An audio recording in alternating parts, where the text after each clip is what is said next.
Thank you, Ashley and Joe. Very pretty song. Wonderful. Thank you so very much.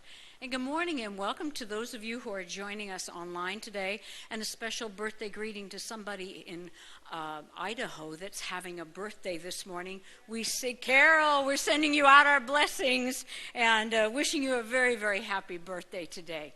So we've been in the process of this journey of looking at applying unity principles to our everyday life. How do we work through, unity principles? We talk about them as a way of life. We talk about them as practical, and I've always loved that term, practical Christianity. Well, how are we going to make it practical? Well, that very first Sunday, we talked about listening for the voice of God.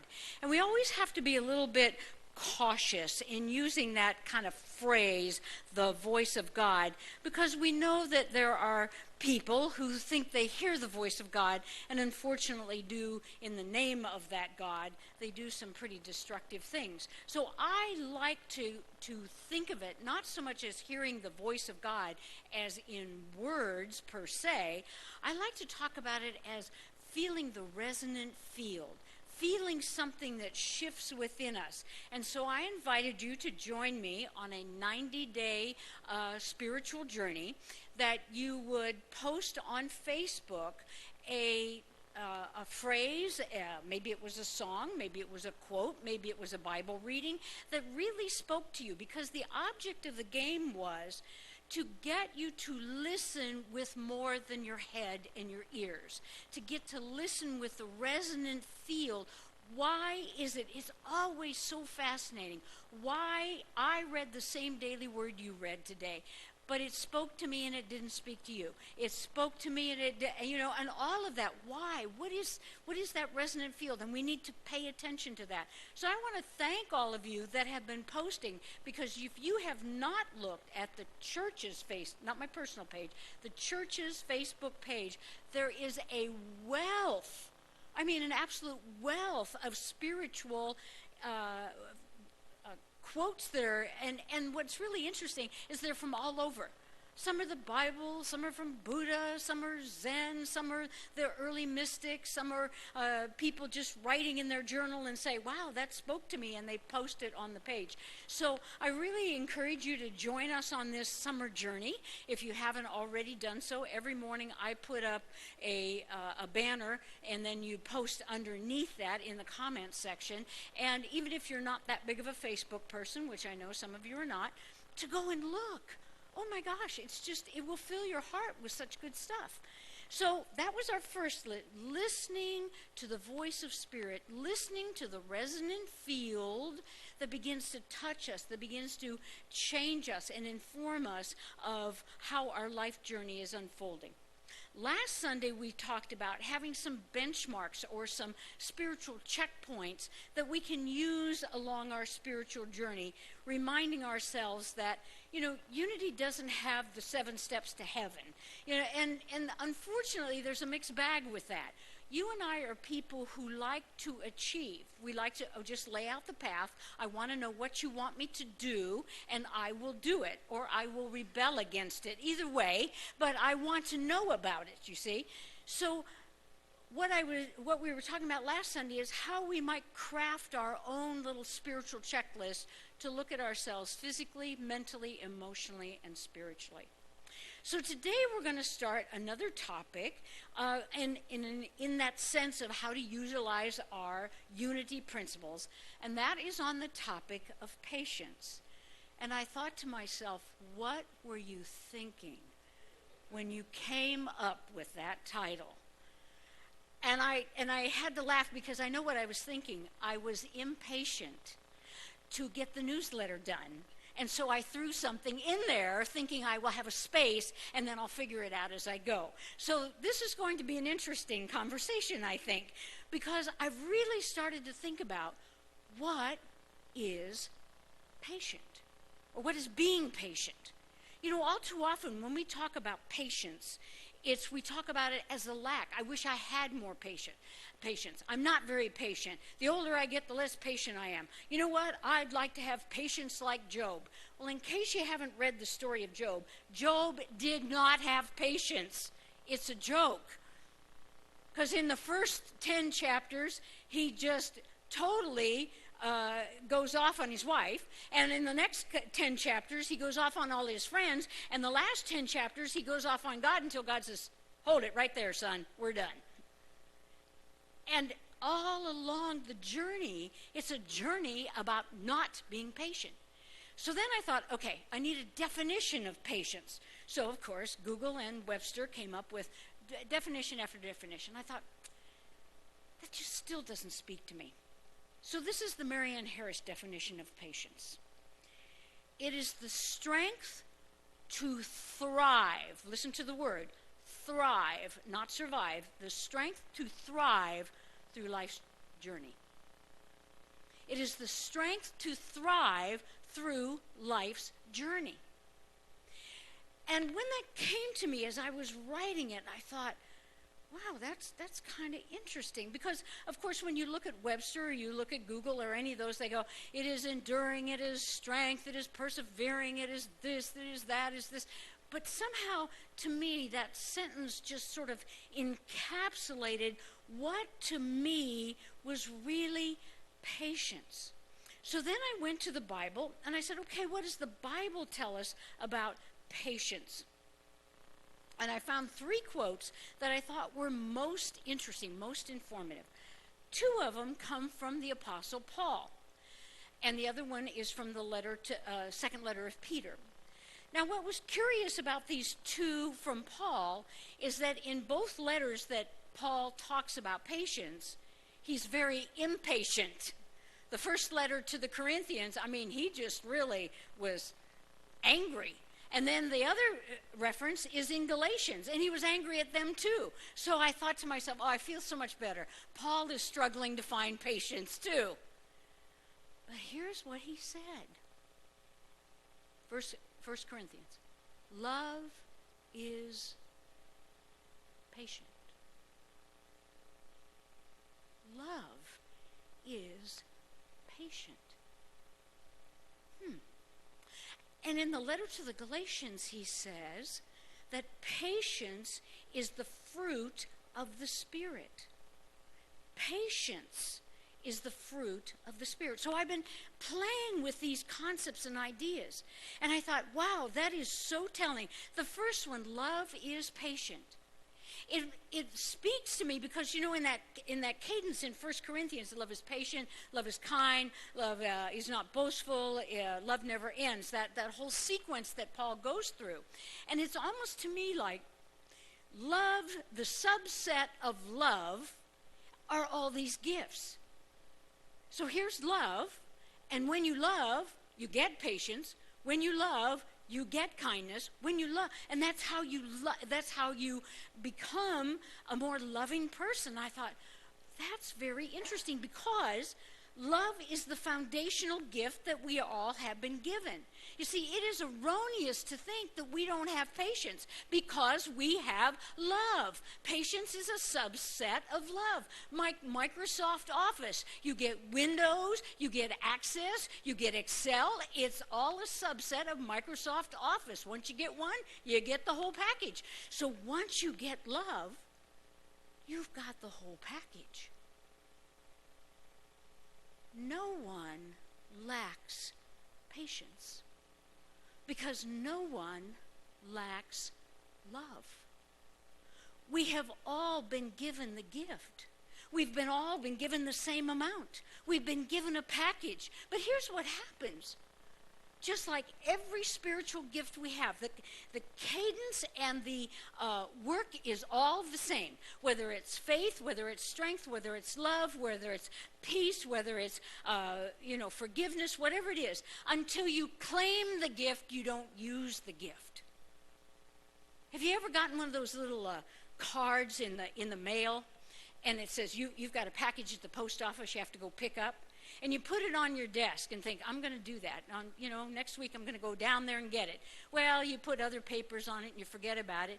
And you finally you see it some days later and you go, oh, I should go down and do that. And they say, I'm sorry. It's only good for 5 days and today is day 6. You missed it. The gift of love has to be claimed. The gift of patience has to be claimed. When we say things like, I don't have patience, or I don't have enough patience, or I wish I had more patience, we are negating the gift. We're saying, well, here's the card. You keep the gift. I don't want it. Patience is a gift we all have because it is a subset of love. The second thing Paul says is that it's a fruit. So that seems to me what Paul is implying is that we're going to have to do something. In other words, you don't plant a seed today for an apple tree and then tomorrow go out and hoping to make an apple pie out of the apples that have grown. There's a process, there's a journey. Something has to happen to utilize. You have to fertilize, you have to water, you have to care for it. You have to do all these things, let the seasons and the cycles pass so that the tree grows and matures. And isn't that true of patience also? See, here's the thing. We tend to think of patience only in the negative.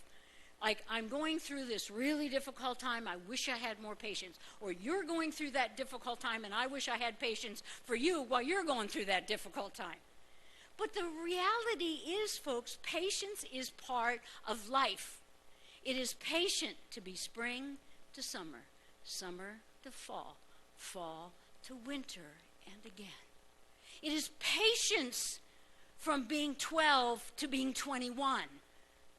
It is patience that moves you through the journey of life. And that's why that definition, as I was playing with it, I thought, that's it, is patience is the strength to just move through the so daily of life and thrive in it. Not just get through it, but thrive in it. So then I thought to myself, okay, let me tell you about what 2 Peter says, because I love this too. 2 Peter says, don't think that God is slow to act. He has patience for you.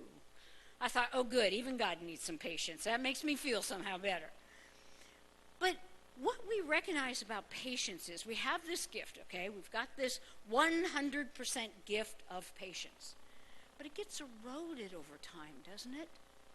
So for example, we've all had the experience, and it's a wonderful thing, that innovation and technology have improved our lives and our life quality immensely. And I'm talking about since the day the human beings got on the earth. We made the wheel, we made the water wheel, we made the threshers, we made, cell phones, we made all these things. And the whole idea was to do two things, make our life easier and make it quicker. The problem with that, and we've all experienced this, is that now we're in the Insta society. We want everything instantly. We want our phone to turn on instantly. Remember when the television had to warm up? Oh my word. This is really funny. Some years ago, we were remodeling our house in California, and the contractor said, you want to put in one of these little hot spots on your sink? And I said to Patrick, why on earth would we spend the money for that?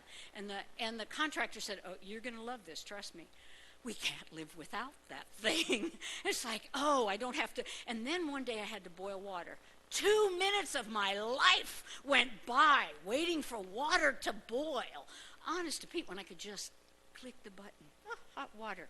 So what happens subtly with all of that, and we all know it, is we're becoming less patient. We're quick to agitation. We're quick to anger. Come on, hurry up, get this line going. What's the matter with you people? And slowly but surely and subtly, it erodes our spiritual gift of patience. The second thing I've noticed that erodes our gift of patience oftentimes can be medicine. Oftentimes can be medical issues.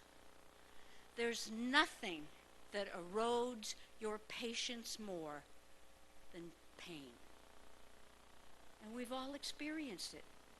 A chronic illness, a challenge where we've had to take medication that, in a sense it makes us feel better, but it really doesn't. And so what happens over the course of time, even though it's a good thing to take the medicine and it's helping us heal, but we also have to realize and pay attention to, which is very difficult when you're taking some of these really strong medicines. But it's also important for us to know, as people who love those people, we need to give them a little more berth to express that anger and that frustration and that lack of patience, because it isn't really their own doing in a way. Suddenly they're swept out. It's like, I am in so much pain, I just have to scream at somebody, and you happen to be standing right in front of me. And we've all kind of had that experience on one side or the other. The other thing that challenges and erodes our patience, and I found this to be very interesting, is the lack of contentment or comparison or judgment, whatever word you want to use. It's a lack of patience with myself. So one day, Ashley and I are going to go out and we are going to learn to golf. We cannot hit one golf ball from another, but we've decided we're going to take lessons. The two of us get out there, we hit the bucket more than we do the ball, and the trainer says, now listen, next week you come back, you practice and you come back. So next week we come back, and I have practiced every single day, a bucket of ball. Man, I've been out there, I've been working really hard. Ashley says, I haven't practiced at all, and she, down the fairway it goes. And I'm looking at her like, hey, what's up with that? And he said, see how wonderful she is? She practiced. She didn't practice at all. What happens? You all know what happens. I get angry. I'm angry that I can't do what she can do. I'm angry that no matter how much I try, I still don't get it. Try to learn a new software package. I still don't get it. Try to do something new that you have never done before. You still don't get it. And that erosion of our patience with ourselves, because we're comparing ourselves to someone else or some other objective or some nebulous, we saw it on Facebook thing, and I should be able to do as well as they did and I can't. And slowly but surely it begins to erode our patience. So the question is, how can we renew our patience? I think it's important that we go back to the idea that patience is a subset of love. Because the one way that we can focus our energy and work on our own inner work to be more patient is to be more loving. It's interesting, isn't it? How when we know somebody, say a child or a teenager, and they're really struggling, they're struggling with all their heart and soul, maybe to learn to read or learn to play a sport or something that they're trying so very desperately hard to do. We have infinite patience. We have patience for our grandchildren. We have patience for children that ask over and over and over again. Why? Because we love them. We want to give them the best that we can, and sometimes the best that we can is just to let them ask the question, why 100 times in a row? Why? Why? Why?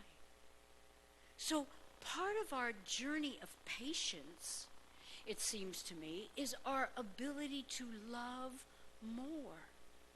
To really consciously love. You know, when I was talking earlier about the resonant field and listening to where we find a vibrational note, where it strikes us. You know, it's amazing how often it does strike you.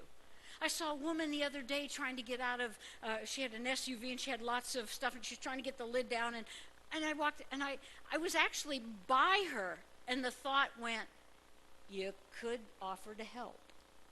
And to turn around and say, why don't you get the stuff and I'll put the lid down? Oh, thank you. How hard was that? But I had to see it.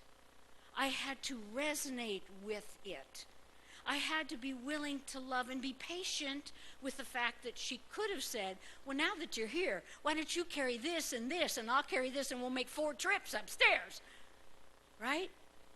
To be patient is to be loving. I think the other thing we must do is we must consciously and intentionally practice being more patient. And we can do this in the simplest ways. Standing in the grocery line, stop tapping your foot behind me. I just don't scan as fast as the next person, okay? I mean, think about it. When you're doing something, or you're talking to somebody, patience is putting the phone down. What did you have to say? Or say, I'm waiting for a very important call, so I don't mean to be rude, but this is important. And people can get that. But we sort of override it, and then we wonder why we're so impatient. You know, our internet doesn't come up. The door doesn't open right. The oven takes too long to heat. I mean, think of all the little annoyances that when we're on those edgy places, we struggle with. And so what I'm going to invite you to do is to kind of be on some of those edges and get aware. Oops, this is the place I could practice a little bit of patience. Because it's partly a love for myself. I want to have patience for the journey of my life. I don't want to just get from one end to the other. I want to thrive all the way through. I want to thrive through chronic illness. I want to thrive through pain. Because this is the only life we're going to get, gang. This is it. From the journey to the end in human form. And if we're not thriving daily, then what are we doing here? And the only way we can thrive is to love. And the only way we can love is to learn and accept and own the gift of patience, to open that gift and allow it to flower and bloom and mature and grow, cultivate it, prune it, and allow it to bear more and more fruit. And with each passing opportunity to stand in line, to wait for somebody in front of you, to do something that just gets on your last nerve, to say to yourself, stop. This is an opportunity to breathe the breath of life. This is the opportunity to practice the gift of patience. Because what I really want in my life is I want to have a life that thrives in love. That thrives because I've intentionally worked at pruning, growing, and seeing the flowering of patience and love in my life. Thank you, and God bless.